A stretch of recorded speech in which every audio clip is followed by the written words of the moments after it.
My name is Laura Peterson, and until 3 weeks ago, I thought I had my family figured out. I'm 48, born and raised in a little Ohio town where everybody waves from their porches, and Sundays still mean church followed by fried chicken at Aunt Carol's house. I'm married to a good man, Mike, and we have 2 kids, Abby and Ryan, who are off living their lives in Boston and Chicago. My life wasn't exactly extraordinary, but it was mine, and it felt solid. Until the day my mom, Ellen, landed in the hospital after a bad fall, and everything unraveled. Mom's always been the type to power through things. She was the pillar of our family, the glue that held us all together when Dad passed away 20 years ago. So when she slipped on the icy steps outside her house and broke her hip, it shook me. I drove 3 hours back to my hometown the minute I got the call, leaving Mike to fend for himself with leftovers and a DVR full of football. The hospital was as gray and sterile as I remembered from Dad's cancer treatments. Mom looked small in the hospital bed, her fiery red hair now a soft white, but her sharp wit was still intact. "Laura, stop looking at me like I'm dying," she said the moment I walked in. "It's a hip, not a death sentence." I laughed, relieved to hear her sarcasm. "Well, it's good to see you haven't lost your charm, Mom." We talked about the usual things, her neighbors, the weather, how the doctor's hands were too cold, but something was off. Her sentences trailed off more than usual, and there was a nervous energy in her eyes. I chalked it up to the painkillers and told myself not to worry. But then she said it. "Laura," she started, her voice softer than I'd ever heard it, "there's something I've been meaning to tell you. For years." I didn't know what to expect. Maybe some long-forgotten family recipe, or a confession about where the silver candlesticks really went after Grandma died. But the words that came out of her mouth made my stomach drop. "Your dad wasn't your biological father." It felt like the room tilted. I laughed, half expecting her to laugh too, like it was some bad joke. But she didn't. She just stared at me, her hands twisting the hospital blanket. What do you mean?" I finally managed to ask. She sighed, looking older than I'd ever seen her. "It was a long time ago, Laura. I was young, and your father and I were going through a rough patch. I met someone, a man named Richard." Richard. The name felt foreign and wrong, like it didn't belong in my family's story. "I didn't mean for it to happen," she continued, "but it did. And then I found out I was pregnant with you." I must have sat there for 10 minutes, completely silent. The woman who had raised me, who had taught me to bake cookies and tie my shoes, was suddenly a stranger. "Why are you telling me this now?" I asked, my voice shaking. Her eyes filled with tears. "Because I'm tired of keeping it from you. You deserve to know the truth. And there's more." Of course there was more. My life had officially turned into a soap opera. "Richard doesn't know about you," she admitted. "I never told him. But he's still alive, and I think you should meet him." I left the hospital that day feeling like someone had yanked the floor out from under me. I didn't tell Mike right away. I wasn't even sure how to say the words out loud. Instead, I drove aimlessly around town, past my old high school, the Dairy Queen where I had my first date, and the cemetery where Dad was buried. The life I thought I knew suddenly felt like a facade. But the thing is, I've always been a stubborn person. If there was a piece of my story I didn't know, I needed to find it. So, 2 days later, armed with nothing but a name and the vague location Mom had given me, I started digging. Richard Turner lived in a small town in upstate New York, about 6 hours from my childhood home. He owned a hardware store, Turner's Tools, according to the internet, and was married with 2 grown kids of his own. I stared at his picture on the store's website for what felt like hours. He had kind eyes, the kind that made you want to trust him, but I couldn't shake the feeling of betrayal. Why hadn't Mom told him? Why had she let me grow up without knowing half of who I was? The next weekend, I made the drive. Walking into Turner's Tools was surreal. It was a quaint little place, the kind of store that smelled like sawdust and history. Richard was at the counter, ringing up an elderly couple. He looked just like his picture, tall, with silver hair and the kind of smile that made you feel like you were home. I waited until the couple left before I approached him. My heart was pounding so hard I thought I might pass out. "Hi," I said, my voice trembling. "Are you Richard Turner?" He nodded, looking confused but polite. "That's me. Can I help you?" I took a deep breath, the words sticking in my throat. "My name is Laura Peterson. I think you might be my father." To his credit, Richard didn't laugh or call me crazy. He just stared at me, his face a mixture of shock and curiosity. "I'm sorry, what?" he finally said. I explained everything, the affair, Mom's confession, the decades of secrets. By the time I finished, his hands were gripping the counter so hard his knuckles were white. "I had no idea," he said quietly. "Ellen never told me." The conversation that followed was a blur. He asked about my life, my family, my kids. He cried when I showed him pictures. And then, just when I thought I couldn't handle any more emotions, he said something that changed everything. "I want to be part of your life, if you'll let me." It's been 3 weeks since that day, and my life still feels like a whirlwind. Richard and I talk every day now, and he's planning to come visit soon. Mom's out of the hospital and doing better, though things between us are still complicated. I haven't told Abby and Ryan yet. I'm not sure how to explain that their grandpa isn't really their grandpa. But for all the confusion and heartache, there's a strange sense of peace too. My family may not look the way I thought it did, but it's still mine. And now, it's a little bit bigger. Some secrets have the power to break you. But sometimes, they can set you free. The weeks that followed felt like living in 2 parallel worlds. On one hand, there was the life I'd built with Mike and the kids, predictable, safe, full of routines like Tuesday night lasagna and our Saturday morning farmers market trips. On the other hand, there was this new thread of my existence, tied to a man I'd only just met but who had been a part of me my whole life without me knowing. Richard and I started small. After that initial meeting at the hardware store, I invited him to dinner at my house. Mike, bless his heart, didn't ask too many questions when I explained Richard was my biological father. He just nodded, poured me a glass of wine, and said, "Guess I'd better grill the steak right this time." When Richard arrived, he brought flowers for me, a toolbox for Mike, and, this was the kicker, an old photo of himself from the year I was born. It was like looking into a time machine. He had the same nose as me, the same high cheekbones. Seeing that picture was like finding a missing piece of a puzzle I didn't even know I was working on. Dinner started awkwardly, as you'd expect.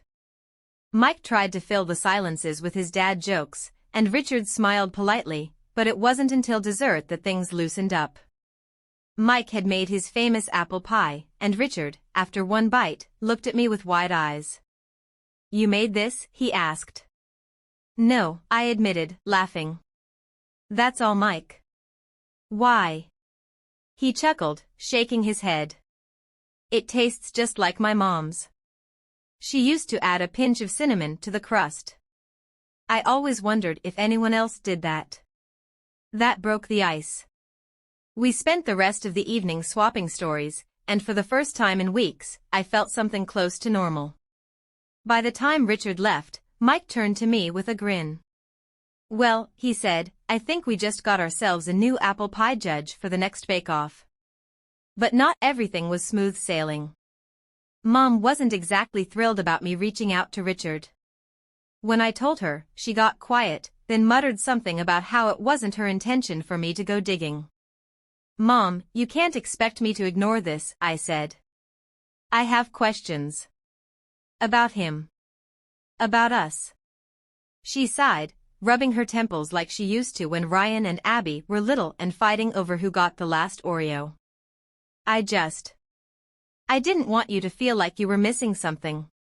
Your dad, your real dad, loved you so much. I didn't want anyone to take that away." Her words stung, but I understood. Dad had been a good man, the kind who always made time for bedtime stories and never missed a little league game. He'd been my rock, and learning that he wasn't my biological father didn't change that. But it didn't erase the fact that Richard was part of my story, too. I'm not replacing him, I said softly. But I can't pretend Richard doesn't exist. She nodded, her eyes glistening. I just hope you know how much we loved you, Laura. You were never a mistake. Not for a second. The turning point came a few weeks later, at a family barbecue. Mike and I had invited both Richard and Mom, not knowing how it would go. I half expected Mom to back out at the last minute, but she surprised me by showing up, wearing her favorite blue dress and her don't mess with me attitude. The first hour was tense, to say the least. Richard hovered by the grill with Mike, while Mom busied herself setting out potato salad and pretending he didn't exist. But then Abby called. She FaceTimed from Boston, excited to show me her new apartment. When I turned the phone to show her the backyard crowd, she spotted Richard. "Who's that?" she asked, squinting at the screen. Everyone froze. I hadn't told her or Ryan about Richard yet, I wasn't sure how to explain it. "That's Richard," I said hesitantly. "He's, your biological grandpa." Abby blinked, then broke into a wide grin. "Wait, what? Grandpa 2.0? That's awesome." Her reaction was so Abby, casual, open, unfazed by drama. It broke the tension like a pin popping a balloon. Richard laughed, Mom rolled her eyes but smiled, and by the time Abby finished her call, everyone was sitting together, talking like old friends. The barbecue was a turning point, but the real breakthrough came when I visited Richard's childhood home. He'd invited me to see it, a little white house with green shutters and a wraparound porch, the kind of place you see in Hallmark movies. As we walked through the house, he showed me old photo albums and told me stories about his parents, his siblings, his life before he met Mom. At one point, he pulled out a small box from a dusty shelf. Inside were letters he'd written to a woman named Anne, his first love. "I never sent these," he admitted. "I didn't have the guts. But I think I kept them because, well, it's good to remember where you came from." That hit me. For so long, I'd felt torn between the life I thought I knew and this new reality. But standing there, in that little house, I realized something: my story wasn't just mine. It was a tapestry, woven from the choices and lives of everyone who came before me. Now, a few months later, my family feels fuller.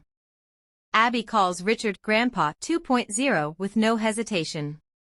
Ryan took a little longer to warm up, but when Richard visited Chicago, they bonded over their mutual love of baseball.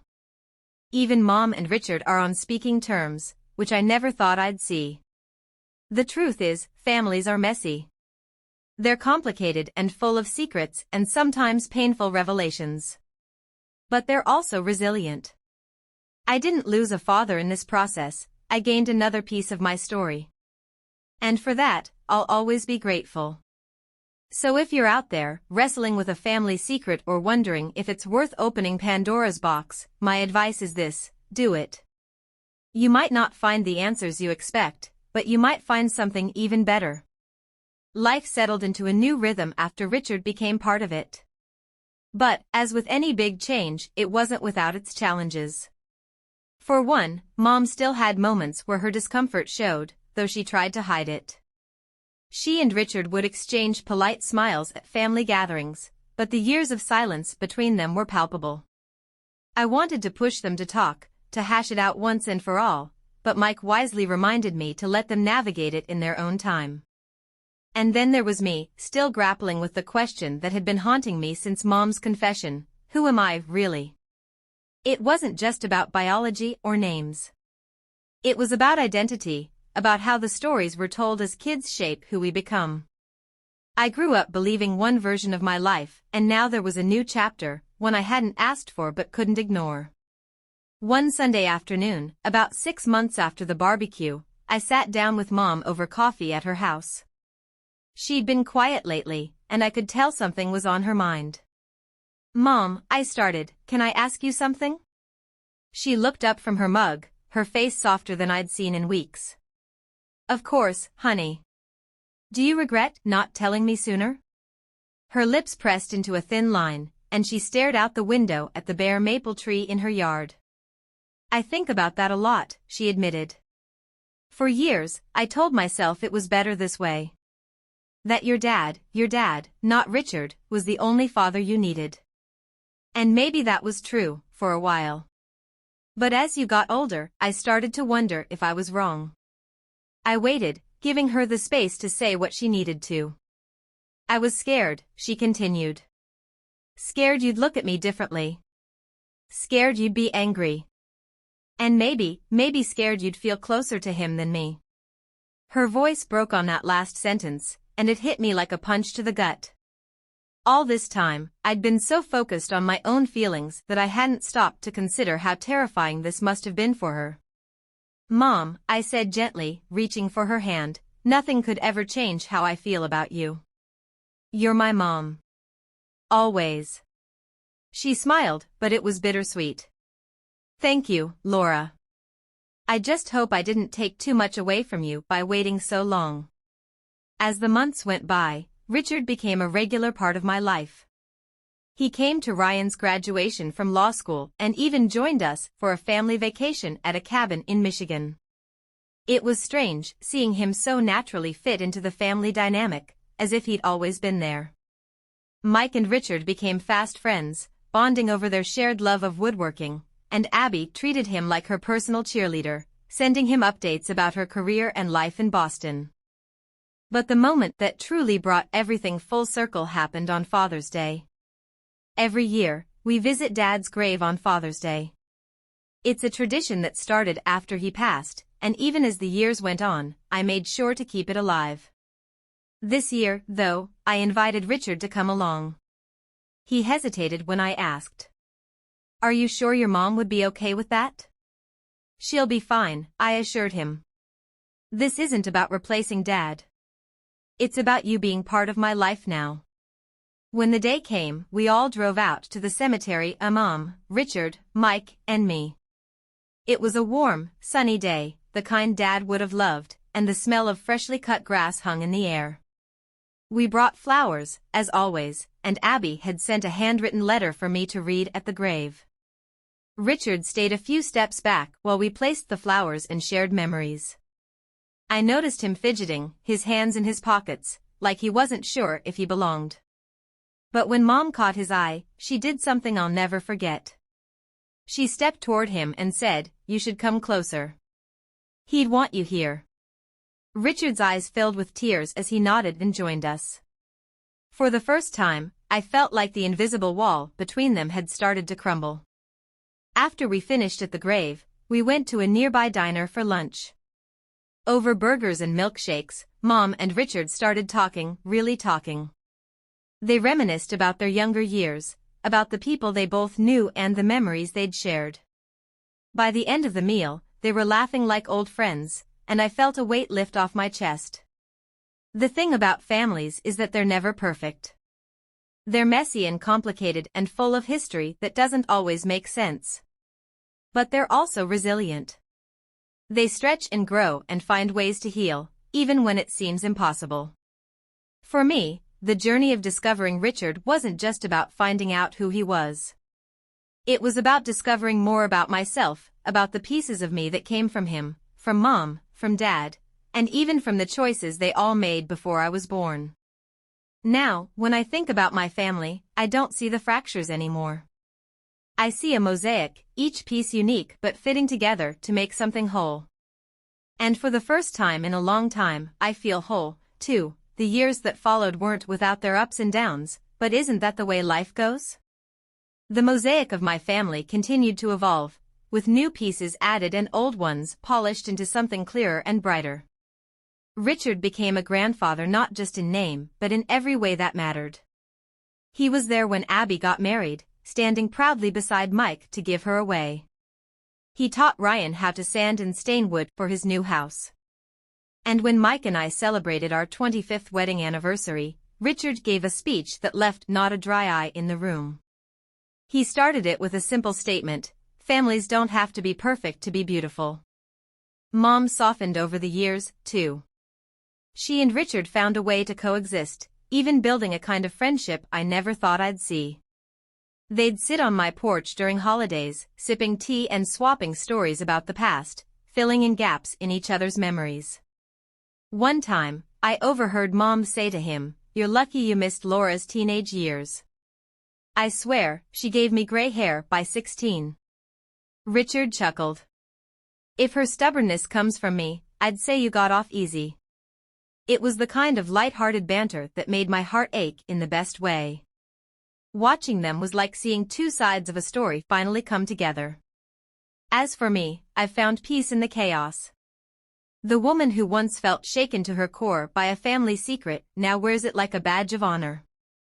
I've even started writing down our family's story, piece by piece, in a journal I hope to pass down to Abby and Ryan one day. It's messy, it's flawed, but it's ours, and it's worth remembering. One of my favorite entries is about a road trip Richard and I took last summer. We drove through upstate New York, visiting places he grew up in and stopping at every diner that promised the best pie in town. Somewhere along the way, as we sat on a park bench overlooking a quiet lake, he said something I'll never forget. "I used to think about what might have been," he said, his voice thick with emotion. "But now, I just feel grateful. Grateful I got to know you, even if it took 40 years. I didn't have the words to respond then, so I just squeezed his hand. But later, when I wrote about it in my journal, I realized something. I felt grateful, too. Not just for him, but for the life I've been given, the twists and turns, the heartbreaks and surprises, all of it. The last time we all gathered as a family was Thanksgiving. Richard brought his famous pumpkin pie, and Mom, in a rare moment of indulgence, admitted it was better than hers.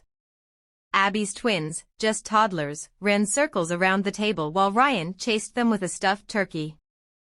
Mike carved the real one, laughing as Richard tried to steal a bite of the crispy skin. It was chaos, pure and beautiful, and I wouldn't trade it for anything. As we sat down to eat, Richard raised his glass for a toast. He looked around the table, his eyes landing on each of us, and said, "To family, the ones we're born with, the ones we find, and the ones we choose." I don't think I've ever heard truer words. So that's my story, messy, complicated, and full of love. If you're going through something similar, just know that it's okay to feel lost sometimes. It's okay to take your time. And it's okay to let your family grow in unexpected ways. After all, the best stories are the ones that surprise us.